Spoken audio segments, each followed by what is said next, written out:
نبی کریم صلی اللہ تعالی علیہ وسلم نے ارشاد فرمایا 3 لوگ ہیں جنہیں دیکھ کے رب مسکراتا ہے۔ یا رسول اللہ صلی اللہ علیہ وسلم وہ کون کون سے؟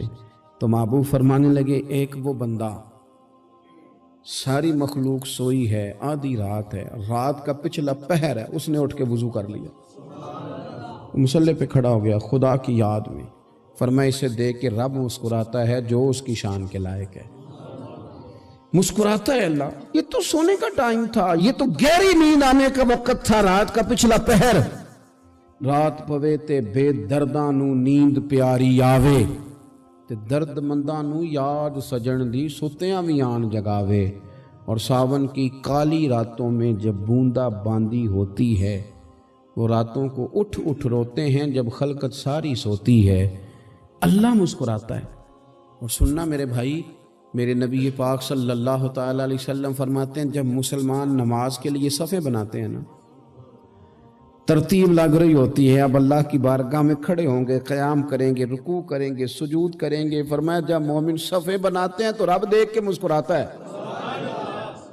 مسکراتا ہے۔ کمال ہو گئے عروج بندگی کا، جب بندے کو دیکھ کے رب مسکرائے، خدا بندے سے خود پوچھے بتا تیری رضا کیا ہے، مسکراتا ہے۔ اور میرے نبی پاک علیہ السلام فرماتے ہیں جب مجاہد جہاد کے لیے صفیں سیدھی کرتے ہیں، آج تو یہ رب کے نام پہ مرنے ہی آ گئے، یہ صفوں میں کھڑے ہوں گے، ترتیب سے لڑیں گے، ترتیب سے گلا کاٹیں گے کافروں کا یا شہادت لیں گے۔ فرمایا جب جہاد کے لوگ صفیں بناتے ہیں تو رب انہیں دیکھ کے مسکراتا ہے۔ کتنے نصیبوں والا وہ بندہ ہے جسے دیکھ کے مسکرا دیا۔ او یار کبھی تیرا بیٹا تیرے سامنے مسکرائے نا چھوٹا تو تیرا دل باغ باغ ہو جاتا ہے۔ تیری ماں بیمار کسی ایک دن صحیح طرح ہنس پڑے تو طبیعت خوش ہو جاتی۔ مجھے بتاؤ نا جس کا رب بھی اسے دیکھ کے ہنس پڑے، جو اس کی شان کے لائق ہے، کیا اس بندے کے نصیبیں ہیں، کیا اس کے مقدر ہیں۔ آپ اس مقام پر اپنے آپ کو لائیں۔ اب دیکھیں نا، یہ حدیث آپ نے سن لی، اب ہم نے نا اس طرح صفحے نہیں بنانے جس طرح ساری دنیا، اب ذرا صفحے بھی شوق سے بنائیں گے، اب ذرا تھوڑا سا شوق پیدا کریں گے، بھئی یہ تو میں وہ کام کرنے لگا ہوں جسے دیکھ کے رب مسکراتا ہے۔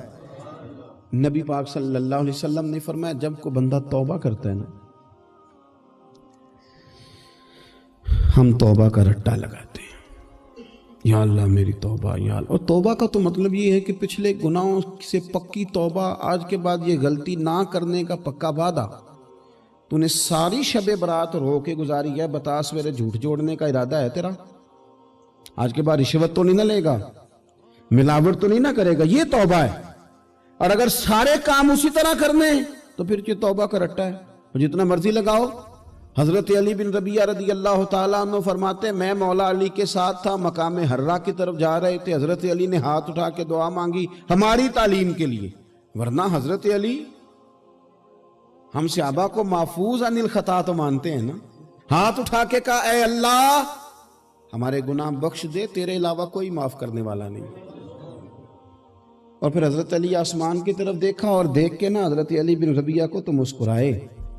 حضرت علی بن ربیعہ کہنے لگے حضور مسکرائے کیوں ہو؟ فرمانے لگے ایک دن میں حضور کے ساتھ اسی طرح آیا تھا، اسی طرح حضور نے دعا فرمائی تھی ہماری تعلیم کے لیے، اور پھر حضور مجھے دیکھ کے مسکرائے تھے اور فرمایا جب کوئی بندہ رب کی بارگاہ میں اس طرح استغفار کرتا ہے تو رب مسکراتا ہے، اور مسکرا کے فرماتا دیکھ لو میرے بندوں کو پتا ہے کہ میرے علاوہ معاف کرنے والا کوئی نہیں، انہیں پتا ہے، تم اس کی بارگاہ میں رجوع تو لاؤ، آؤ تو صحیح دو آنسو لے کر۔ اقبال کہتے ہیں کہ موتی سمجھ کے شان کریمی نے چن لیا، قطرے دو گرے میرے اب کے انفال کے، دو میں نے آنسو بہائے تھے تو اس کے کرم نے تو موتی سمجھ کے چن لیا۔ سنو نا حضور اس استغفار کو، اللہ کو یار رات کو توبہ کر کے سونا چاہیے ہمیں۔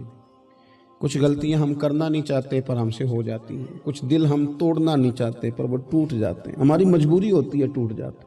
رات کو اس کی بارگاہ میں ہاتھ باندھ کے کشکول طلب دراز کر کے خوب استغفار پڑھنا چاہیے کہ مالک بندے ہیں نا کیا کریں، نفس کا ساتھ ہے، دنیا کا ساتھ ہے، خواہشات نفسانیہ، مالک معاف کر دے، درد سے توبہ، رسم نہ ہو، کہانی نہ ہو،